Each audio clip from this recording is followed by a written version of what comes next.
มาจ้ากินข้าวจ้าโอ้ยผัดเห็ดแบบนี้ได้มันจังเปื่อยหั่นเบิดโตเลยบ่หั่นเป็นตอนปันโตน้อยบังไปเลยแล้วเปื่อยดีตัวละมันปลาดุกหน่อยเนาะ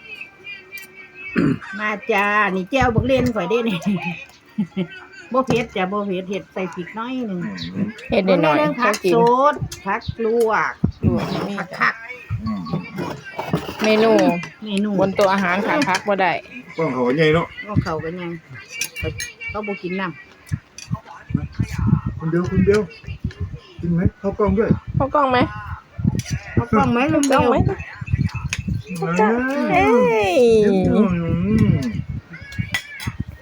เฮ้ย เขาทำกันค่ะ